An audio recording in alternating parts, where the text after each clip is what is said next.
এইটা তোমাদের আমি চেষ্টা করবো এই এক ভোটের মাধ্যমে তোমাদের জীবনের ইতিহাস আমি পাল্টাই দিতে চাই।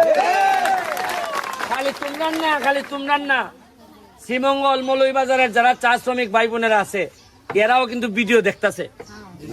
এরাও কইব কি কইব যে ব্যারিস্টার যদি রেইনকোট দিতে পারে তো তুমি দাও না কেন? এরার এমপিরে ধরবো। এই জন্যই অনেক এমপি আছে আমারে সহ্য করতে পারে না, হালাই তো সব বুঝা বইলা দিতেছে রে। আমরা আগে গোপনে গোপনে করতাম, এখন তো পারি না রে। তোমরা রেডি থাকো, যে কোনো সময় আমি কনি খাইমু, কারণ সহ্য হইতাছে না। এরার কত হইলো খালি পকেট মোটা হইব, সবাই না কিছু। তবে আমি তোমার যে বন্ধু বান্ধব আছে না শ্রীমঙ্গল মৌলভীবাজার সিলেট আছে না, কানে কানে ফোন করে কইবা তোরা রেইনকোট পাইছস না, আমরা এমপি তো রেইনকোট দিছে, দেখনে এরা লইয়া তোরা নি তুলাইব। এরপরে কইবা আম গাছ পাইছস নি, কিতা করবা ফোন দিয়ে কি কইবা পাইছস নি, আমরা পাইছি বে, হ্যাঁ আরো দিছে। এবারে কইবা গাম বুট পাইছস নি, বুট বুট আইতাছে, জুতা জুতা। এরপরে যখন এরা কিচ্ছু পাইতো না, এরপরে জুতা উড়াই আমার পর।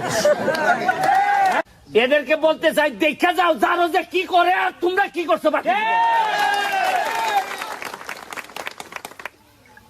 বলছো আমার জন্মের মধ্যে অভিশাপ আছে, এবার দেখা যাও অভিশাপ বলা তোমাদের মুখে বলা অভিশাপ বলা ছেলে কত মানুষের শান্তির কারণ হইতেছে, এটা দেখা যাও। তুমি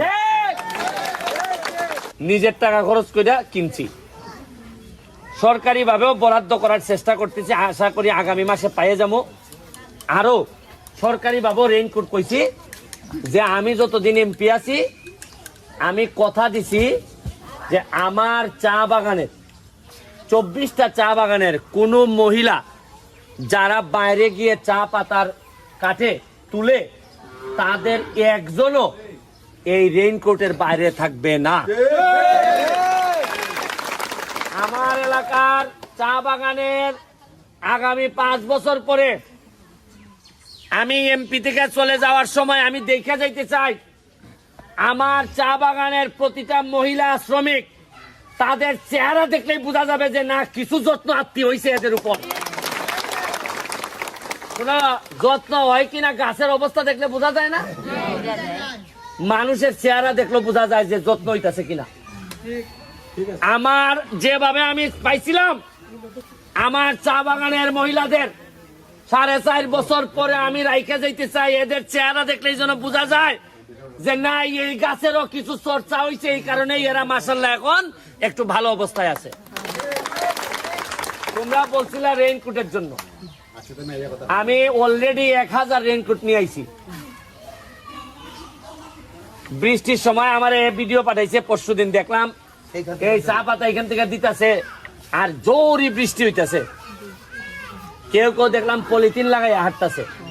পলিথিনে কি আর বৃষ্টি মানে না? বৃষ্টিতে কি পলিথিন মানে? কিছুই তো মানে না।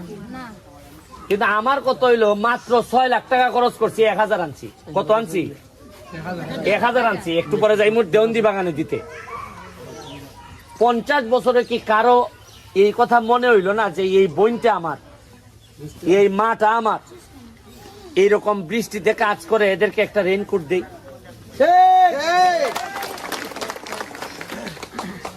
আর বক্তব্যের সময় তো বোঝা যায় যে সবচেয়ে খারাপ আমি, সবচেয়ে খারাপ। শুনেন এই বক্তব্য দাঁড়াইছিলাম মার্কানিয়া, আমি একটা এমপি নির্বাচন করছিলাম, আমারে বলা হয়েছে আমি নাকি জারজ। এদেরকে বলতে চাই দেখা যাও জারজে কি করে আর তোমরা কি করছো। বলছো আমার জন্মের মধ্যে অভিশাপ আছে, এবার দেখা যাও অভিশাপ বলা তোমাদের মুখে বলা অভিশাপ বলা ছেলে কত মানুষের শান্তির কারণ হইতেছে, এটা দেখা যাও তুমি।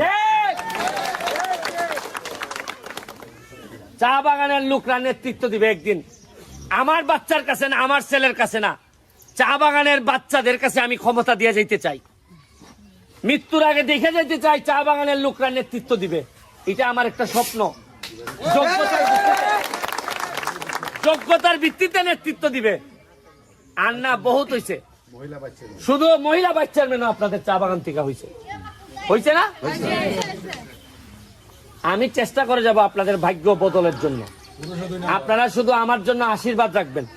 আরে তোমরা আর বইয়ের চিন্তা করো করে, ভালো আলাপ না হইলে বিয়াই দিও না, কইও ব্যারিস্টার সুমন আমার এমপি। ভালো আলাপ তার আর বিয়া দিতাম না।